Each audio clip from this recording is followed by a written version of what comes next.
we are back with Mr. Kal Marshell. Okay, so you're going home at the end of April, almost the end of April, to do your first show by yourself, or are you going to have other artists there with you? So there are going to be other artists there, but this is my first show where I am headlining. That's crazy to say. I still can't believe that. Like, I mean, it all comes. It's an accomplishment of yours. Look at it like that. So now, are you going to record this for tracks to be put out? So yes, that is what we are. That is the developing narrative right now. Okay. And the reason I say that is because it's so much work right now. I'm gonna say, you go in with the best intentions, right? And you hope that you make something amazing. And I anticipate making something phenomenally amazing.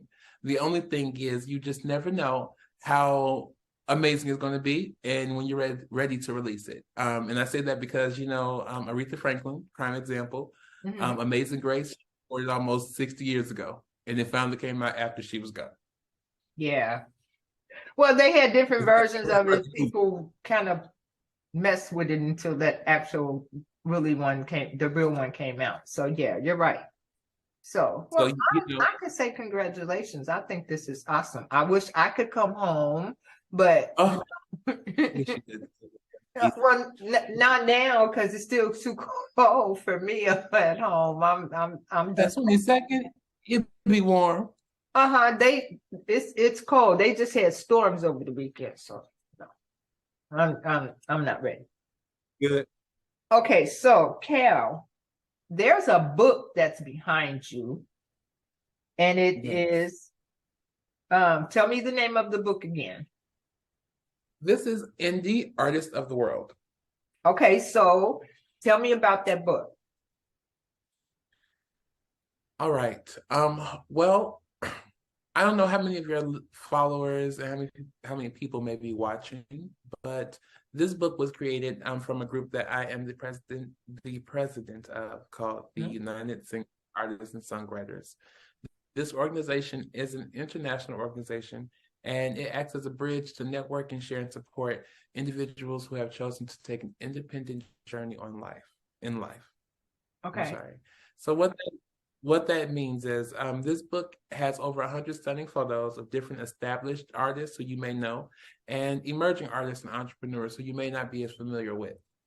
And the reason I say familiar artists and entrepreneurs is because this is when I say the independent journey in life, it's in regards to people who have taken an independent journey in their life, not just as an artist, not just as a musician, a painter, but people who have taken the journey to say, I am an entrepreneur and I have a dream to do this, because the indie person is really everyone who has a dream to do something that others don't see them having or see them doing, So when we come out, we have an idea of maybe when I get older, I'll work a job, this will be my career, whatever. And you have somebody who's like, I want to grow up and be a baker. And they open up their own, baking shop. And next thing you know, they're a great baker. But that's not the conventional form of a career that most people, when you're a kid, you're like, some do, don't get me wrong. But, it's like those general, like, oh, I want to make this much money and be, think of those careers as the career you. And there are a lot of people who make a very nice, comfortable living off of these type of roles in life. And so with that, I thought indie was a great way to celebrate them. It comes out every 6 months. And it's available on Barnes & Noble, and it's available on Amazon. So every 6 months, it's a new batch of people. People can also come and be a part of it by being a part of the United Singers, Artists and Songwriters Association on Facebook. And you can also submit your photos to USAS Union, UNION @gmail.com with 3 photos and the credit for who took the photos and people's credit who should be attached, and we'll make sure everyone gets their proper out. Okay, and, so with that, United Singers, Artists and Songwriters, it's just to those people. I mean, could it be like to writers and not just songwriters, journalists, all artists. All artists. You have DJs in here. You have we have actors. We have playwriters. Spike Lee's in this book. Okay. That's So cool. it's not just it's people who do other things. You know, we have people like if you're on Instagram or TikTok, Mr. Conscious Lee. He does a lot of commentary, and he has a very large following. But he's in the book as well, and he does commentary because the art of debate and the art of conversation is an art, and he does it as an independent person who is developing his brand on and he's an entrepreneur who's developing his brand on social media. So that's why I'm saying it encompasses everyone. Anyone could be in this book who has chosen an independent journey in life. Okay. So how did you come up with this? I mean, what kind of really forced that vision for you? Well, for me, I have the group. I create the group, United Singer, the USAS, right? Mm-hmm. When I created the USAS, it was around 2020. I created it for George Floyd when I did a song, and I created a place for African American songwriters and singers who might have felt unseen to be seen, have a place to network and hear each other. Okay. What I then realized was that we had a lot of support from people who were not, who might have not necessarily been African American.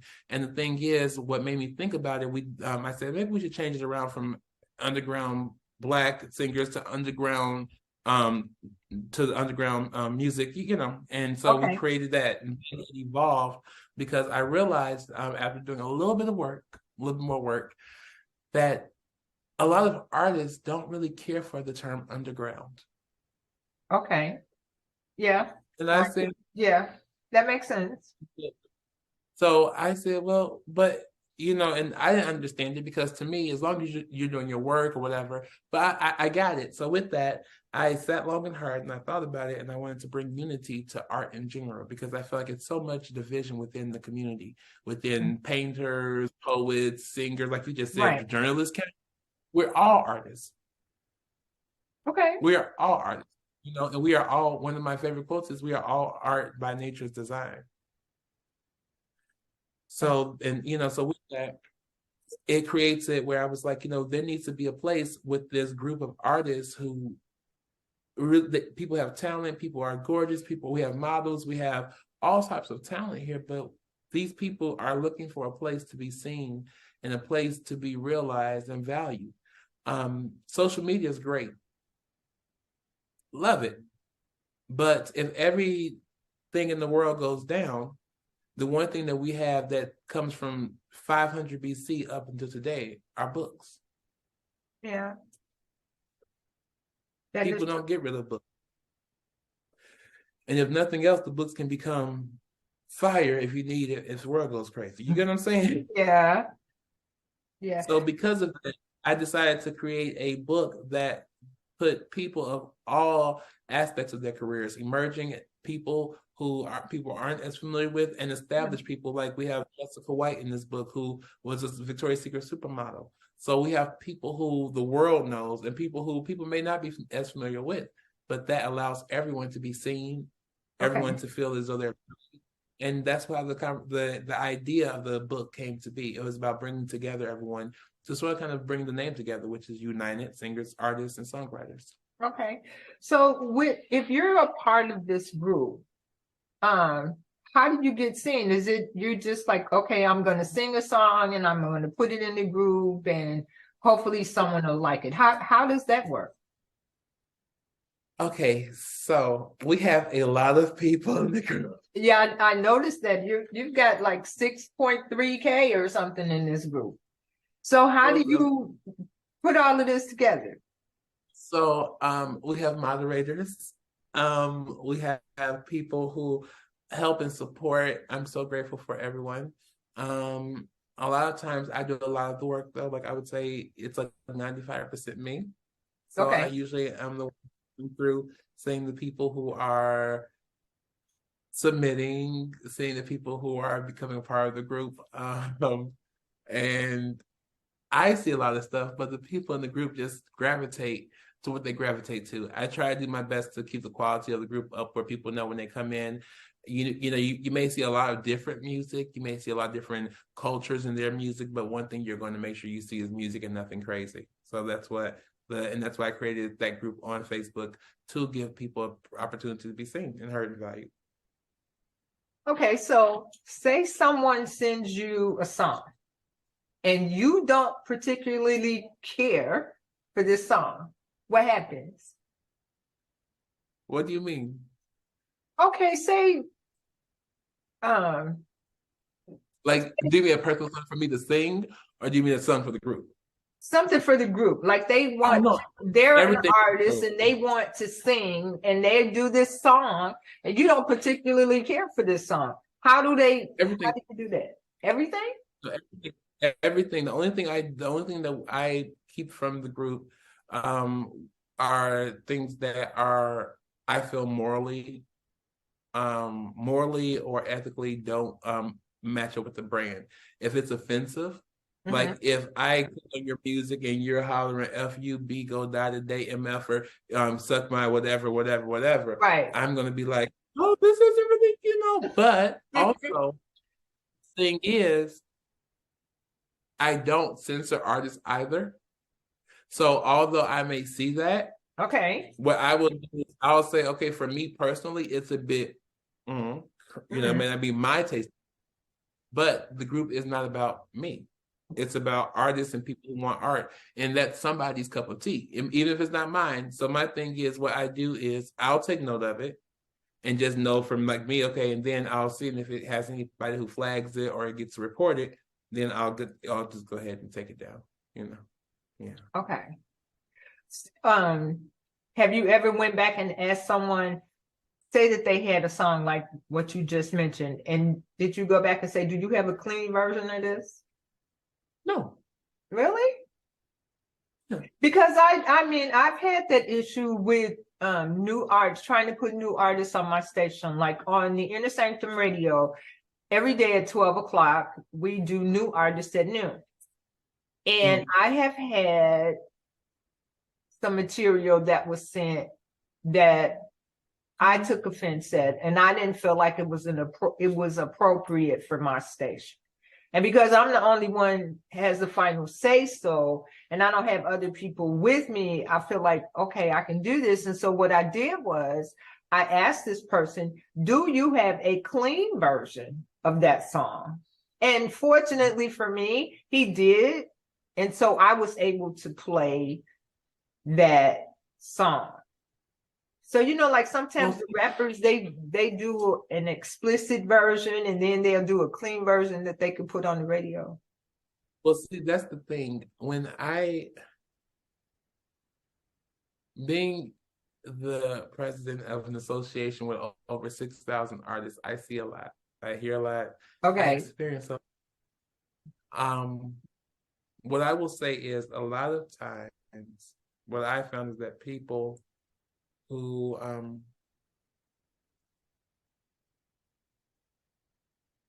in this industry, okay, there is a level of professionalism that people of certain calibers anticipate and expect from artists, right?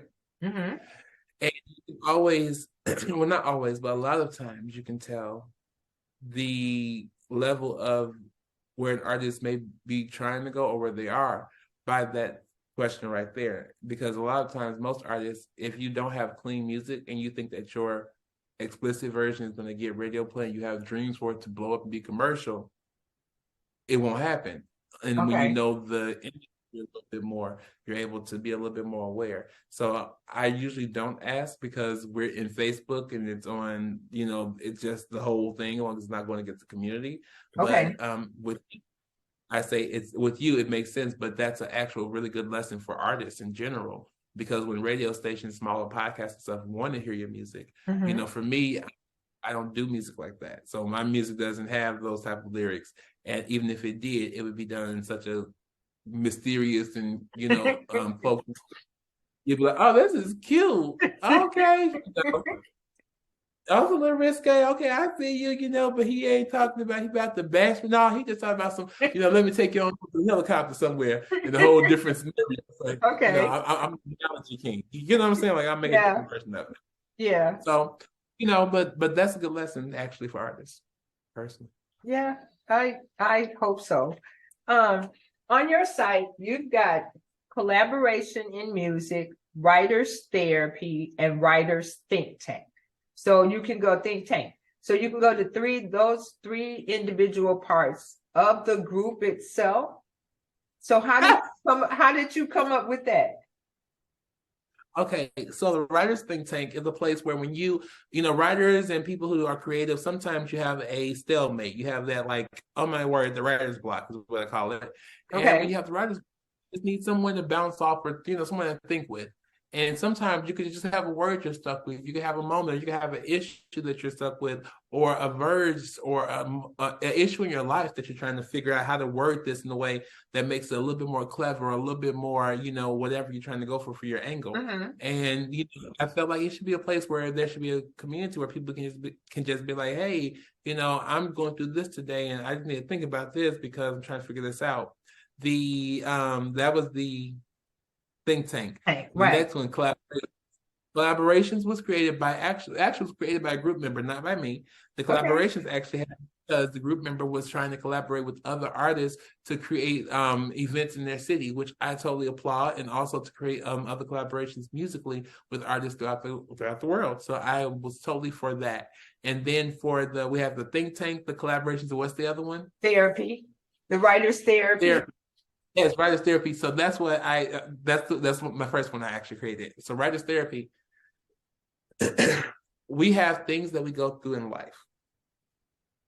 And I feel like, you know, a lot of times as creatives, we don't have a lot of times we have smiles on our face, and we have the smile up to hide tears. You know what I'm saying? Yeah. And the thing is, with creatives like Robin Williams and a lot of people who are funny and people who are positive, it's a dark side. And with that being the case, we as artists, we need to be able to talk about those things and be able to help people and be able to support each other. And so the writers therapy is a place where writers can come to it doesn't have to be about music.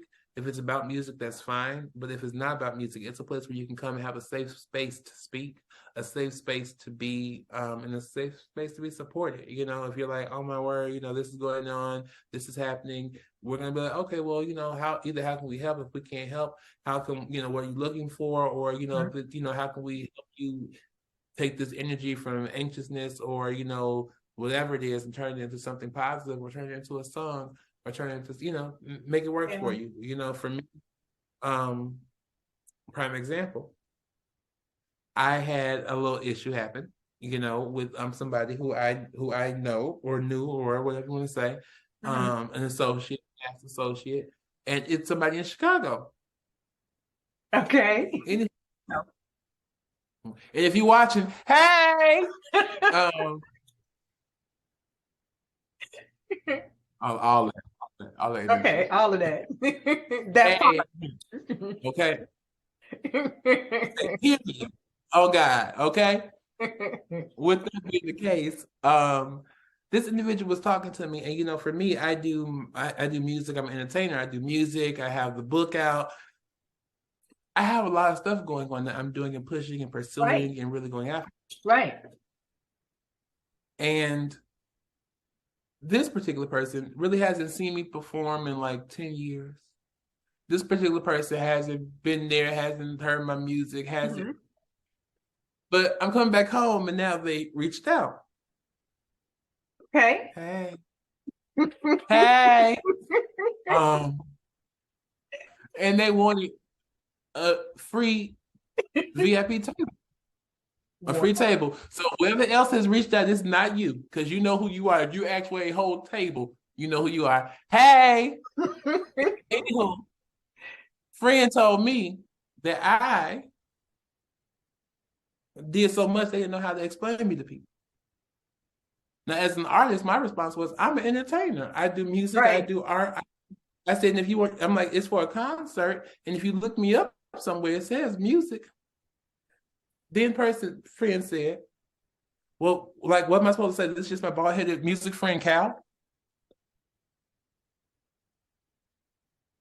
He's a nice guy. He's just a friendly guy who can sing. Hey, friend. Let me tell you what I did. I hung up that phone. I got 30 seconds of anger, 45 seconds of I cannot believe, and then I had 20 seconds of why are you not making this into a moment to make something positive out of it? Okay. And I went to the group. I said, "What's up? How you all doing?" And I did a little kiki, ha ha, and then I started thinking about it, and I said, "Well, why can't you introduce me as your bald-headed friend, Kal Marshell, who does? Why can't you just say it?" And I'm like, and I said, people have such a problem introducing you to others, right? Mm-hmm. And I said, so go ahead, since that seems to be the problem, you don't know how to introduce me. I'll introduce myself. Henceforth, callife.com, there are new mugs out with this mug on it, and it says, "I'm your bald-headed music friend, Kal Marshell." Amen. Now. Thank you, friend. Hey. Oh my God, that is just too funny. Why couldn't they just say, "This is my friend Kal Marshell"? I mean, that would have been just appropriate. And then we are going to a concert with Kal being there, and you'll see for yourself. I mean, yeah, people. You see what? Hey. Hey. Hey, friend. That's gonna be my new thing now. Hey, that's a Chicago thing. That is totally a Chicago thing. Kal, I just want to say, first of all, congratulations on everything that you have going on. I'm trying to look. I want to be a part of it somewhat, but me and you have already had that conversation, so we'll work something out. Yeah. And the thing is, what people don't understand is we have so many parts of the USAS that are growing and that are going. Like we have a whole DJ section where we have DJs and press people to give the artists a way for them to reach out to other parties to find artists and stuff like that. Yeah. So that's why it's more. It's not just about singers. It's a place to really network and try I network. Can't sing, so we ain't even going there. Yes, you can. Listen. You all may not know this right now, but I'm about to tell little Tia, Denise. She used to be in the choir. Not supposed to see. She got a whole throat in there she ain't using. Okay, she using her speaking throat. She got a singing throat. No. If I recall correctly, I think you were an alto, right, or soprano. See, she got it in her. She just don't want to. The next person who gets over here, ask her to sing. No. I like to keep my station, and I don't want the FCC coming in and saying shut it down. I'm not doing that. But anyway, see, Kal, man. Oh my God. See, this is what happens when you interview people that you've known for a really long time, and you know how cool they really are. See. You ain't supposed to tell. But when you know folks, you can tell. See? That is so awesome. Now, what you all will find is I should find an old video of you singing in the choir. I think I got one on my phone. Oh no. We're not doing that. We're not doing that. Because I got videos. You forget I got videos of you as well. So there you go. So what you want? What we gonna do now? See, this is what happens. You can't blackmail folks. You already know they can blackmail you back. This is a lesson for all the folks who want to blackmail or extort. Don't try it here. Oh my God, this is just too funny.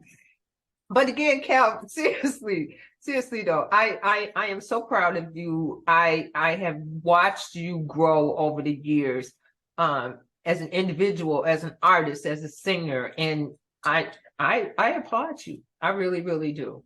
And I applaud you. Thank you. What? You listen. When I met this beautiful lady, she was wearing micro braids. God. In the middle of the choir. Singing her heart out.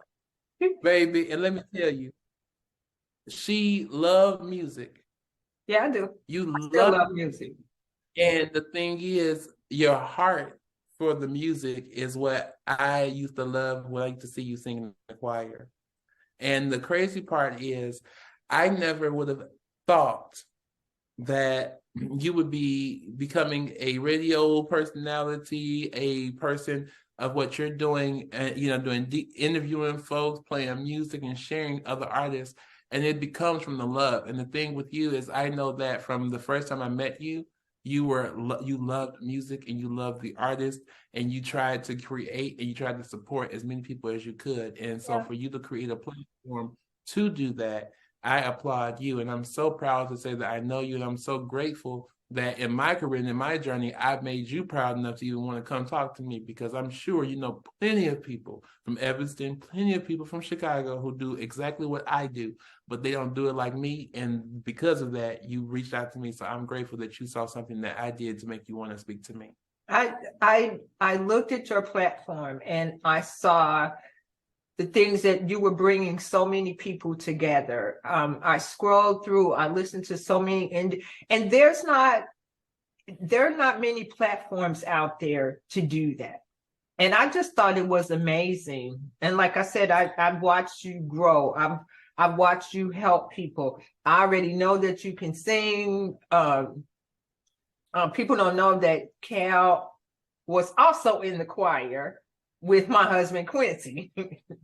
Well, sort of kind of. See, I wasn't in the choir. I was a substitute. My mama played the organ. I wasn't a real member. I had to go to no real rehearsals. I had to go to I had to pay dues. I went with my mama. I had to pay dues. I had to barely worry about uniform. I don't think I ever wore uniform, did I? I was just coming in how I wanted to, like, all right. This is why I probably these are the signs that said I was gonna be a solo artist. Okay. I got you. In the choirs, I just made me think about that for real. I don't think I ever wore uniform. Did you all have they had choir robes at the time, and I don't particularly remember you being in a choir robe now that you mention it. I never. But right, you would get up and sing with the choir though. I sure did. Wait, but did I look good? Sometimes. See, that's the truth right there. She said, "She want to say it on camera." It was sometimes. Evolution's amazing. People need to be honest with themselves. You know. See, this is what you are just such a free spirit. I just love you. Hey, it is what it is. Listen, I have way more good outfit choices now than I did then. And the crazy part about it is, okay, now we're gonna talk about something. Can we talk about something real quick? I know. Okay. Talk about it. Okay. I used to be really big. Not really big, but he was helped. I was really big. I was 430 pounds. She's trying to be nice on here. Like, I was 430, almost 500 pounds in high school. I was a bigums. Okay, I'm not gonna fat shame. I didn't know you when you was in high school, so you got to give me that. I didn't know you when you was in high school. Huh? You did? You did. When you was in the choir, you was in high school. Okay. I'm sorry. Wait, hold on. Was I? Maybe I had just got out.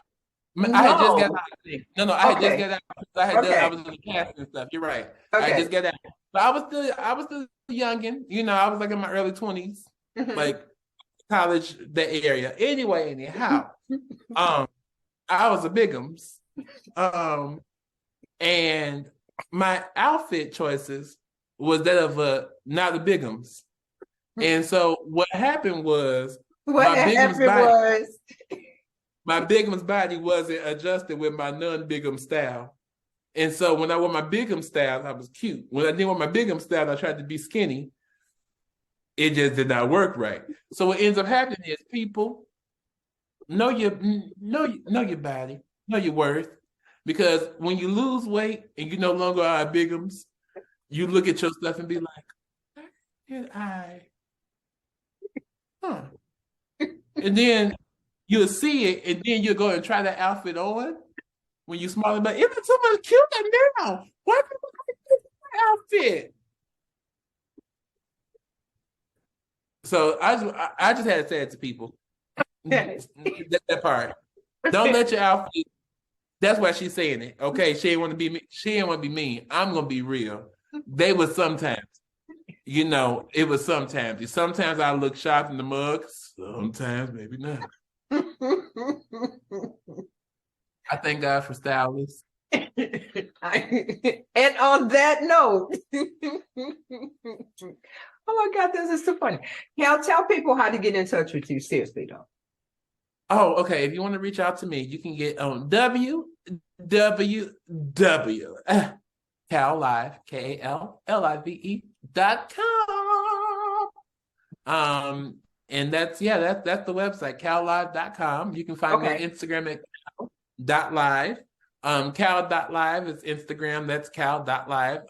That's like the website, KalLive.com, but without the dot. You feel me? The dot moved around. And then on Facebook, you can get me at Kal, Kal Marshell, Marshe, not an A-E-L-L. You know, folks like to put, I appreciate you because folks call me Kal Marshell all the time. I'm like, that's not my name. No. And they'd be like, are you sure? Then people out in LA are like, it must be a stage name. It's a beautiful stage name. I'm like, it's my birth name. Well, see, I know your mom, so. Right. It's like, it's my birth name. Right. Like, you're born to be someone. Well, Kal, we are going to have to do this again. I want to talk to you when you come back from home and go from there, and then you can kind of give me the scoop on what happened. And I, in my heart, I think it's going to be amazing, and you're going to come back and go, Denise, you was right, it was amazing. What? But I am praying from your mouth to God's ears. Excuse me. From your mouth to God's ears. I love my hometown of Chicago. I do. Unfortunately, people in Chicago, artists don't get a lot of support. Mm-hmm. And I see a lot of artists writing these posts about, they don't support me and people don't come out for me and blah, blah, blah, blah, blah. And, you know, no shade. I support artists all over the world. Yeah. Including ones in Chicago. Well, and I'll share them. And those are the ones that are going to show up, whether you realize it or not. I mean, you're going to have people there, and this is just the gut feeling that I have. You're going to have people there, but you're also going to have those independents because you've supported them. You've shown them what the love is about, what the music is about, and everything, so they're going to show up. And I want you to like Zoom me or put me on chat or something right before you get ready so I can give you a good luck thing. Is that okay? Yes, of course. But I was going to say the crazy Chicago, the artists who say that, who have those feelings are the artists who don't show or give the support that they are looking for. Okay. So this is what we're going to do. We are going to take this video and we are going to share it to make sure we're going to tag everybody in Chicago. How's that? We're going to post it on YouTube and everything. We're going to do that, our normal thing, but we're going to go and we're going to tag everybody that we know in Chicago. Okay? All I got to say. Okay, one more thing. Hey. Okay, Kal.